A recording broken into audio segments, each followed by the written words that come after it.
안녕하십니까. 아침의 광장 박은정입니다. 북한이 어제 분단 이후 처음으로 동해 북방 한계선 이남 우리영해 근처로 단거리 탄도미사일을 발사하는 등 어제만 4차례에 걸쳐 25발 정도의 미사일을 쏘았습니다. 그중에 우리 공해상에 떨어진 탄도미사일 한 발이 울릉도 방면으로 향하면서 어제 오전 울릉도에는 사상 처음으로 공습경보가 발령됐는데요. 하지만 사전 예고도 관련 매뉴얼도 없었던 탓에 정작 주민들 상당수는 경보가 울리는 이유를 알기까지 20여 분이 걸렸다고 합니다. 실제 상황이었다면 정말 아찔한데요. 군사 전문가들은 현재 민방공 훈련 횟수가 너무 줄거나 실시되지 않고 있다며 이 주기적으로 한 달에 한 번 또는 분기별로 한 번 민방공 훈련이 실시돼야 한다고 말을 합니다. 신냉전 시대라 할 정도로 국제 정세가 크게 불안한데요. 태풍이나 지진 외에 어제와 같은 공습경보 상황에서의 행동 요령도 국민이 잘 알 수 있도록 좀 홍보와 교육이 절실해 보입니다. 11월 3일 목요일 아침의 광장, 먼저 이 시각 교통 상황과 날씨 듣겠습니다.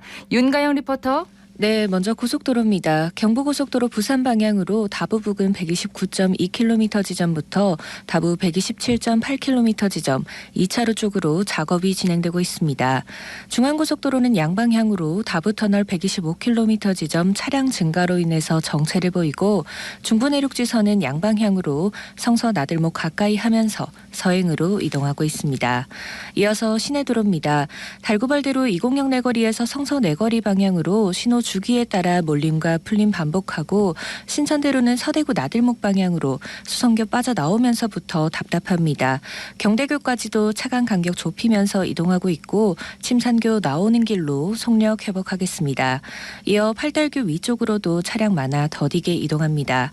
노원로는 노원 내거리에서 침산교 방향으로 침산교 신호 앞두고 가득 몰리는 모습이고 검단로는 검단 내거리에서 복현 오거리 방향으로 서행으로 이동합니다. 호국로는 무태 내거리에서 상격대교 방향으로 상격대교 구간으로만 정체를 보이고 있습니다. 마지막으로 날씨입니다. 오늘부터는 다시 추위에 대한 대비가 필요하겠는데요. 대구와 경북 지역 밤부터 찬바람이 불어 추워지겠습니다. 아침 최저기온 대구 6도, 낮 최고 기온은 대구 18도로 예상됩니다. 현재 대구의 기온은 6.8도, 습도는 78%입니다. 지금까지 윤가영이었습니다. 지역 시사정보 프로그램의 중심, KBS 대구 제1라디오 아침의 광장을 듣고 계십니다. 8시 33분 지나고 있습니다. 자, 오늘 아침 지역의 주요 뉴스부터 살펴보겠습니다. 뉴스민의 천영길 기자, 경향신문 백경열 기자 함께합니다. 두 분 어서 오십시오. 네, 안녕하십니까. 예, 어제 그 북한 탄도미사일 그 울릉군 전역에 이제 공습 경보가 발령됐잖아요. 이게 동해상으로 떨어지면서 그렇죠. 그 얘기부터 좀 할까요?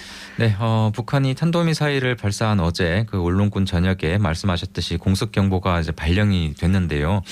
주민 대부분이 그 실제 상황인 줄 모르고 대피를 하지 않은 것으로 확인이 됐습니다. 어제 그 미사일 발사 시간이 확인된 게 어제 오전 8시 51분쯤입니다. 근데 이제 그 4분 뒤인 55분에 울릉 전역에 공습 경보 사이렌이 울렸습니다. 사이렌부터 울린 거죠? 그렇습니다. 북한이 동해상에 이제 북방 한계선 이남으로 탄도미사일을 발사했는데 이 초기 방향이 울릉도 쪽을 향했기 때문입니다. 그래서 울릉 전 지역에 한 3분 정도 이게 사이렌이 울렸습니다. 근데 울릉군은 공습 경보가 끝나고 나서 오전 9시 43분쯤에나 이제 실제 상황임을 좀 알리는 방송을 한 것으로 확인이 됐고요. 이게 이제 공습 경보 이후에 45분이 지나서 실제 상황을 알리는 좀 대피 방송이 이루어진 겁니다. 긴급 문자 발송도 많이 늦었다면서요? 네, 울릉군은 주민들에게 그 대피를 알리는 문자 메시지가 이제 경보가 끝나고 20분 가량 지난 그 9시 19분쯤 보낸 것으로 좀 파악이 됐는데 이때 이제 울릉 알림이 앱이라는 게 있습니다. 스마트폰에. 네. 이걸 설치한 그 주민들에게 지하시설 등으로 대피하라는 안내 방송, 메시지가 발송이 됐고요. 하지만 그 중장년층을 중심으로 앱을 사용하지 않는 주민도 있었는데 메시지를 받을 수가 없어서 이 마을 방송 등을 통해서 이제 주민에게 이제 안내가 됐습니다. 근데 이제 일부 주민은 이런 방송이나 경보도 좀 듣지 못한 상황이었고요. 네. 경북도 같은 경우에도 그 통신국 기지국을 통해서 동일 지역의 그 모든 지역의 그 휴대폰에 그 재난 문자를 보내는 서비스, 저희가 그 코로나19 그 확진자 받을 때 이렇게 이렇게 받잖아요. 그렇죠. 이런 서비스가 좀 제공이 되지 않았는데 그 울릉군에 요청이 있으면 이 긴급 재난 문자를 보낼 수가 있는데 이 울릉군이 요청하지 않아서 좀 보내지 않았다는 게 이제 경북도의 설명입니다. 근데 이 시스템을 보니까 중앙에서 그 공습 경보를 발령해서 사이렌을 울린 만큼 이 긴급 재난 문자를 함께 송출할 것으로 이제 경북도가 판단했다고 하고요. 그 현재 사이렌만 울리는 시스템인데 이 사이렌과 함께 안내문이 동시에 발송되는 시스템이 좀 필요해 보인다는 게 이제 경북도의 설명입니다. 예. 그러니까 울릉군에서 요청이 있어야 이제 경상북도에서 문자를 보낸다는 그 그렇습니다. 뜻인가요? 예. 주민들 참 혼란이 심했을 것 같습니다. 그렇습니다. 어제 그 울릉군에서 이제 60년 이상 거주했다는 A 씨 같은 경우에는 그 군청과 마을에서 하는 방송인 줄이 각각 있는데 어제는 이제 대피 방송 자체가 없었다고 하고 그 민방위 훈련인 줄 알았다고 하면서 이제 다들 일상생활을 했다고 경보가 전화하셨고요. 울리니까요. 그렇습니다. 그리고 현포리에 사는 한 주민께서는 이 이태원 참사 희생자의 명복을 비는 사이렌인 줄 알았다. 뭐 이렇게 좀 말씀하시기도 했고요. 또 다른 주민은 육지에 있는 친구가 괜찮냐며 오히려 좀 연락이 와서 지금 그 사실을 알게 됐다고 하고요. 마을 방송도 사이렌이 울리고 30분이 지나서 나왔다고 토로를 했습니다. 지자체 공무원들의 또 대응은 달랐다면서요? 네.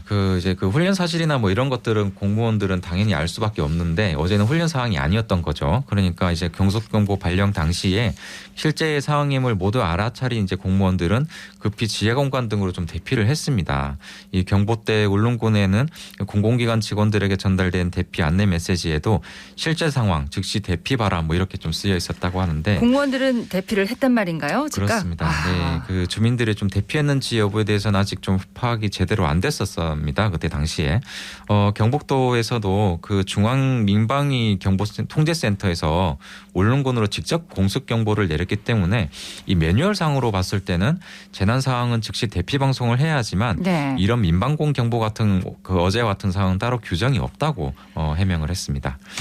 어제 그 바다로 나간 이제 그 여객선이나 어선 같은 경우에는 어제 이제 출항 금지 지시가 내려지긴 했고요. 그 여객선들의 이제 피해는 없는 것으로 확인은 됐습니다. 네. 또 뭐 여객선도 회항도 하기도 했더라고요. 그렇습니다. 이런 상황에 대한 매뉴얼을 평소에 좀 제대로 좀 마련을 해야 될 것 같습니다. 자, 봉화 이 광산 매몰 사고 얘기를 좀 해볼까요? 네, 벌써 노동자 2명이 고립된 지 9일째를 맞고 있는데요. 어제 기준으로 폐경도인 제2수직경도 이 구간에서 구조 작업에 필수적인 광차 운행을 위한 100m의 선로를 설치했다고 소방당국이 밝혔습니다.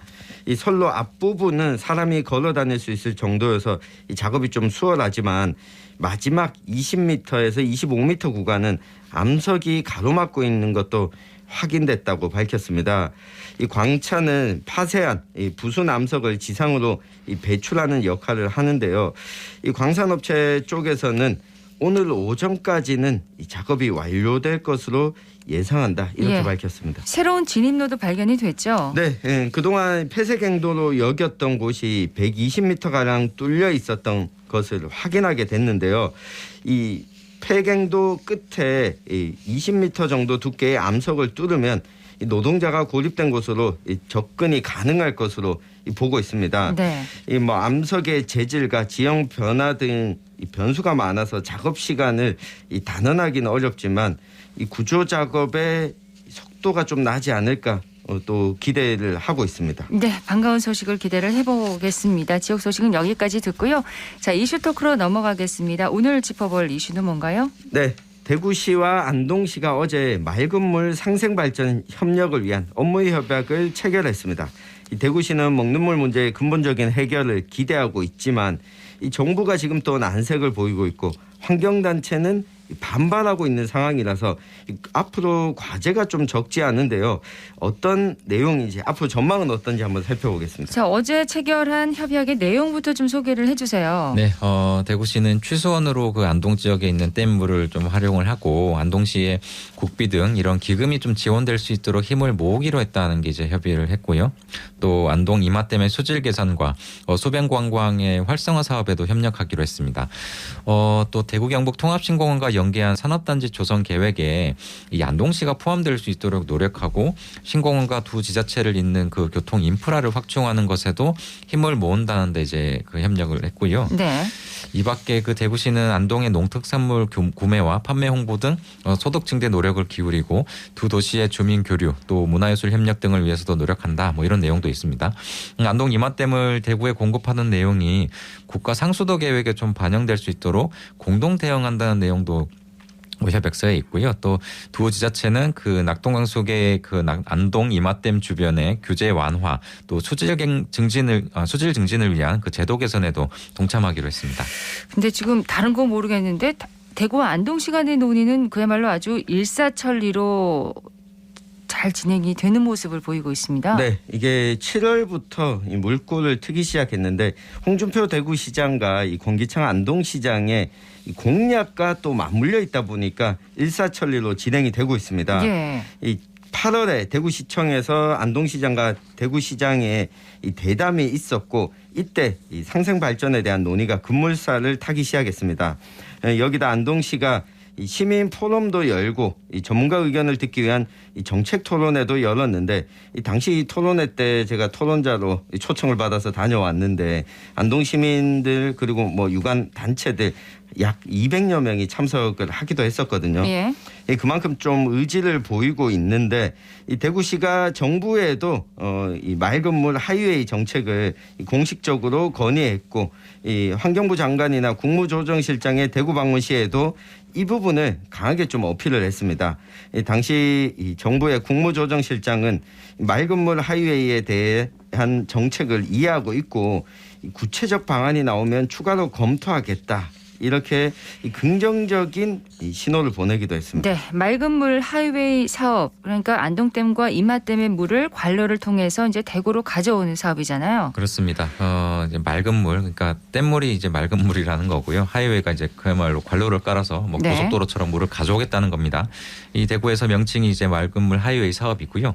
안동에서는 낙동강 유역 광역 상수도 구축 사업으로 이제 명명을 했는데 이 큰 틀에서는 낙동강 상하류 간의 맑은 물 공급으로 이 상생한다는 점에서는 같지만 세부 추진 방식이 조금 다른데 이 안동은 1단계로 이제 안동에서 대구 간에 180km의 송수관로를 낙동강 이제 아래를 쪽을 따라서 설치를 하고 2단계로 대구 부산 간에 165km를 좀 연결한다는 계획을 갖고 있습니다.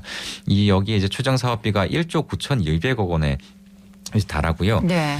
대구는 앞으로 하루 한 100만 톤 정도의 물이 필요할 걸로 좀 보는데 대구시가 지난번에 발표하기로는 그 기존 운문댐물에서 30만 톤, 안동 이만댐에서 70만 톤을 받을지 이게 일환이고요. 네. 아니면 30만 톤만 이제 안동에서 받고 나머지 40만 톤은 지금처럼 낙동강 매곡정수장 물을 쓸지 두 가지 방안을 놓고 좀 고민 중입니다. 대구시는 지난달 18일에 이 정부 계획 반영이 필요한 기술 또 경제적 타당성을 마련하기 위해서 용역을 발주했는데 취수원과 송수관로 설치 방식 또 예산 규모 등 두 도시에 상충되는 부분에 대해서는 광역상수도 사업은 국가 사업인 만큼 이런 사업 추진 방식과 예산 등은 중앙정부가 결정할 것이다 라면 이제 문제될 게 없다는 입장을 밝혔습니다. 그러니까 지자체에서 방안은 만들지만 결정은 이제 정부가 하는 거잖아요. 네. 정부도 이와 같은 입장인 건가요? 네, 뭐 이 부분이 명확하지가 않습니다. 이 국무조정실 쪽에서는 일단 이 대구시와 구미시의 해평치수장 공동 이용을 골자로 했던 이 맑은 물 나눔과 상생 발전에 관한 협정에 대해서 여전히 유효하다. 공식적으로 폐기된 것은 아니다. 이렇게 밝히면서도 이 기존 합의안은 그대로 진척을 하고 이 대구시에 새로운 안이 나오면 그때 이 검토를 하겠다. 지속적으로 살펴보겠다. 네. 약간 그 애매모호한 입장을 그러네요. 또 내기도 했거든요. 여기다 환경부가 주무부처인데 이 사업 현실화 가능성에 대해서는 더 논의가 필요하다고 밝히고 있습니다. 이 대구시에서 자체적으로 용역을 하겠다고 한 만큼 이 향후 좀 지켜보겠다. 라고 밝히고 있는데요. 올해 4월에 이 대구와 구미 간에 이 상생 발전에 관한 협정 이게 체결하게 됐는데 이렇게 체결한 협정이 2020년에 환경부가 발표했던 낙동강 통합 물관리 방안을 통해서였거든요. 네. 이 당시 세 가지 방안 가운데 구미 해평치수장 공동 이용이 가장 경제성이 있다고 판단을 했는데 환경부가 만약 대구시 안대로 간다면 이걸 원점으로 돌려놔야 되거든요. 그렇죠. 네, 이것도 쉬운 일은 아닌 게 사실입니다. 그러면 이제 환경부에서는 일단 용역 결과와 대구시 안을 보고 이제 결정하겠다는 그런 입장인 거잖아요. 대구시 입장에서는 준비를 좀 잘 해야겠는데요.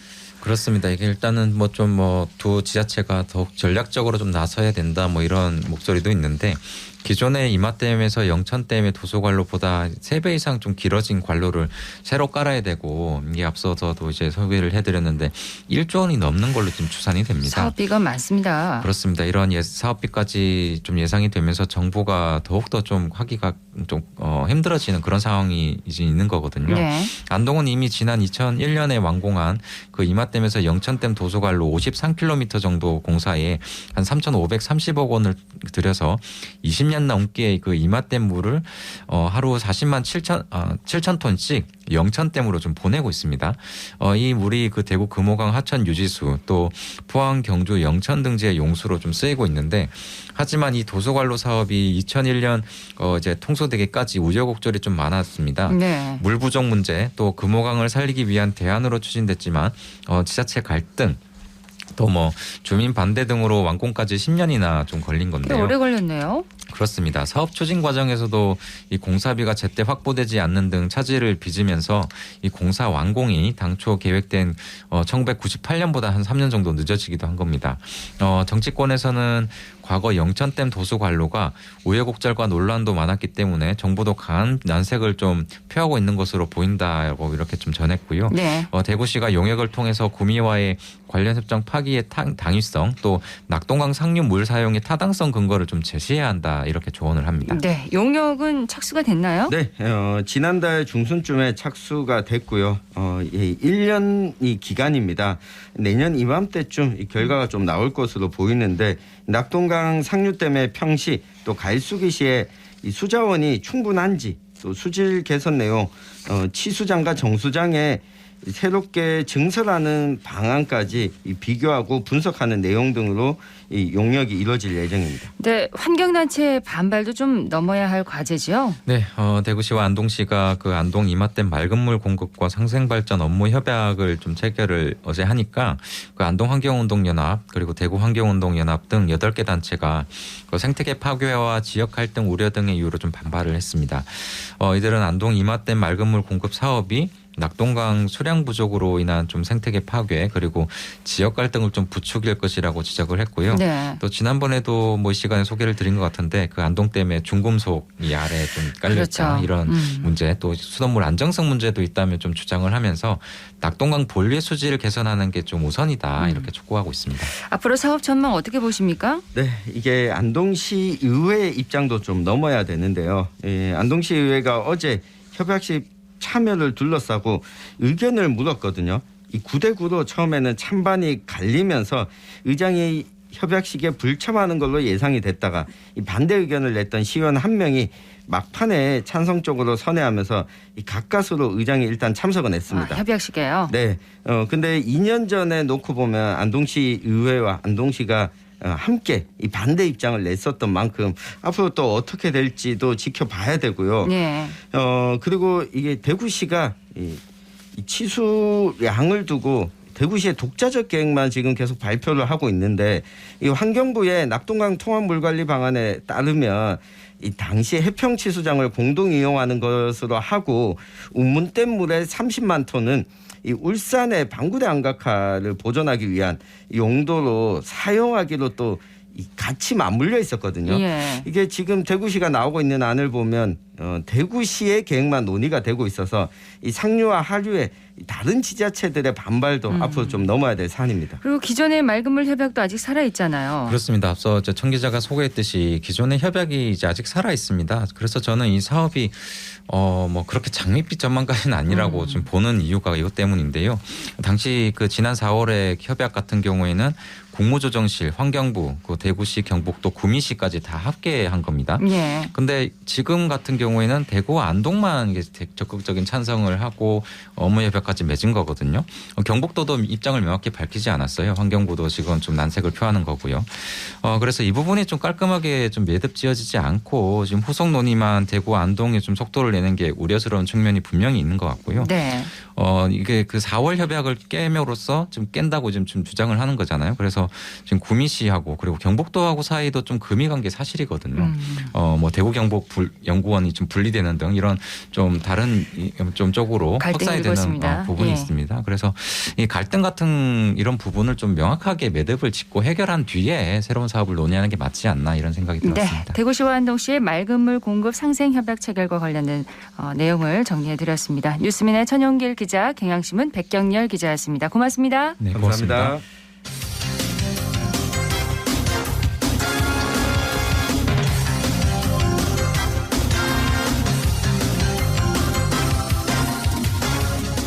8시 50분 지나고 있습니다.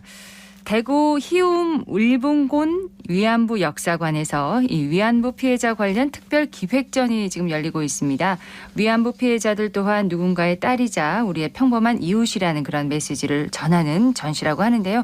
김현주 리포터가 현장 다녀왔다고요? 네, 오늘 소개할 전시는 대구 희움 일본군 위안부 역사관과 여성가족부가 함께하는 전시입니다. 전시명은 낯섦과 익숙함인데요. 오랜 시간 존재해왔지만 자세히 들여다본 적은 없어서 다소 낯선 이 위안부 피해자들의 역사를 따라가보고 위안부 피해자들이 겪은 권력형 성폭력은 지금도 우리 주변에서 익숙하게 일어나고 있다는 내용을 전하고 있습니다. 네. 1층과 2층으로 구성된 전시장을 정신대 할머니와 함께하는 시민모임 이승호 연구원과 돌아봤습니다. 전시장 1층에서는 어떤 걸 좀 주로 만날 수 있나요? 1층에서는 일단 일본군 위안부 문제가 어떻게 시작됐는지 그 유래를 살펴볼 수 있는데요. 사실 지금 시대를 살아가는 2030들한테는 공창이라는 단어가 좀 어색할 수 있어요. 일제강점기 때 있었던 그 공창제도가 일본군 위안부 제도와 이제 또 굉장히 밀접한 연관성을 가지고 있기 때문에 그것에 대해서도 이제 소개를 하고 차츰차츰 시대 순으로 이제 넘어갑니다. 전쟁이 끝난 직후에 구점령지에 남아 있었던 이제 할머니들의 삶은 어떠했는가, 혹은 이제 귀환하실 당시에는 어떠했는가, 귀환하신 후 혹은 귀환 못하신 분들은 1991년도 이 문제가 공론화되기 이전까지의 어떤 삶을 이제 살아오셨는가, 어떻게 악세게 버텨 오셨는가를 이제 소개하는 그런 장소가 1층 이제 전시관입니다. 여기 2층 공간은 1988년부터 물론 일본군 위안부 문제가 공론화되기 시작한 거는 91년 8월 14일 김학순 할머니의 그 기자회견으로부터지만 그 이전에 있었던 여러 움직임들까지 포함하기 때문에 1988년부터 지금 현재 2022년까지 일본군 위안부 문제를 해결하기 위한 운동사 연표가 이제 벽면을 다 장식하고 있습니다. 이제 운동사 연표가 이제 벽면을 다 장식하고 있는 가운데 일본군 위안부 문제와 유사한 세계 각국의 이제 전시 성범죄 사례가 이제 소개되어 있고요. 할머니들께서 겪어오신 아픔하고 지금 이 전쟁이 없는 이 상황 속에서 살아가는 그런 아픔을 가진 사람들이 하는 그런 증언과 정말 똑같구나. 그러니까 할머니들의 아픔이 끝나지 않고 지금 우리한테도 계속 답습되고 있구나라는 걸 느끼실 수 있어요. 김현지 리포터도 현장에서 뭐 좀 새로운 걸 알게 됐나요? 네, 앞서 들으셨던 공창제도를 새롭게 알게 됐는데요. 일제가 19세기에서 20세기 사이 식민지와 본토에서 실시한 성매매 관리제도였는데 이 성매매 여성 등록과 성병 검진을 강제로 시행했던 아픈 역사를 고스란히 확인할 수 있었습니다. 네. 또 이런 위안부 피해자들의 아픈 삶을 생생하게 공유할 수 있는 애니메이션과 VR 체험까지 만나봤습니다. 야, 너 이거 봤냐? 뭔데? 논문 논란 위안부는 가짜다. 적법한 계약에 따라 이루어진 뭐래? 그러니까 저 사람이 하는 말에 따르면 위안부들이 적법한 계약에 따라 다른 직업에서 버는 것보다 훨씬 큰 돈을 벌었고 또 그 상황에서 본인이 원하면 언제든지 도망칠 수 있다고 주장한대. 아니 그때 여자들은 말이야 식민지 차별에 가부장제 차별까지 이중으로 겪어야 했는데 무슨 주체적인 계약을 해. 그때는 일본 사회에서 천황을 해서 인권을 제약받던 시대인데 장난해?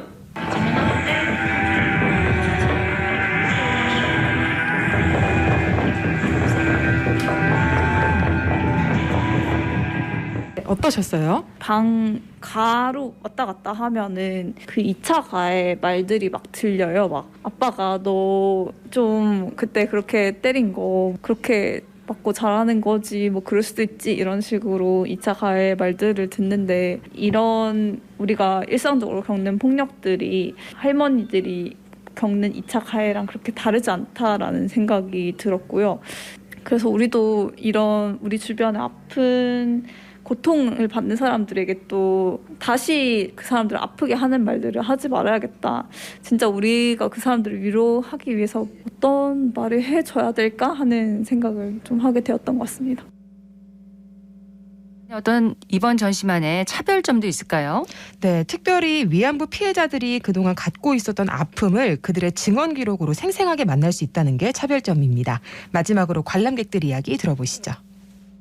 이런 전시가 지속해서 이루어져야 하는 이유가 뭘까요? 저처럼 위안부 문제에 대해서 그냥 막연하게 알고만 있었던 사람들이 많을 거라고 생각을 해요. 근데 이런 사람들도 그렇고 또 위안부 문제가 아무래도 옛날에 있었던 일이고 또 할머니들이 한 분씩 돌아가시기도 하니까 사람들이 자꾸만 이걸 과거의 일로만 치부할 수 있는데 오히려 이런 전시라던가 할머니들을 위한 복지 사업 같은 게 꾸준히 있어져야지 이게 단순히 과거에만 머무르지 않고 현재 그리고 미래에서도 계속 이야기가 될 수 있다고 생각을 해서 앞으로도 많이 있었으면 좋겠습니다. 우리 주변에 있는 성폭력 피해 여성들 혹은 해외에 있는 다른 전시 성폭력 피해자들에 대해서도 얘기를 하고 있더라고요. 그런 부분들을 보면서 이런 이야기를 계속해야 되고 이런 여성들 간의 연대를 조금 더 강화를 해야 되고 이외에 뭐 다른 피해자들과도 연대를 해야지만 사실은 우리 보편적인 인권 여성 인권뿐만 아니라 그냥 보편적인 인권에 있어서 좀 점진적으로 발전하지 않을까 이런 생각이 들었습니다. 네, 전시는 12월 31일까지 대구 희웅 일본군 위안부 역사관에서 무료로 보실 수 있습니다. 온라인에서도 특별 누리집에서 전시를 관람할 수 있습니다. 네, 12월 31일까지 기회 놓치지 마시기 바랍니다. 김현주 리포터 잘 들었습니다. 고맙습니다. 오늘 대구 경북 지역 대체로 구름 많은 날씨 예상됩니다. 낮 기온은 14도에서 20도 분포로 어제보다 3, 4도가량 낮겠고요. 밤부터 찬바람이 불면서 추워지겠습니다. 아침의 광장 오늘 순서 여기까지입니다. 박은정이었습니다. 고맙습니다.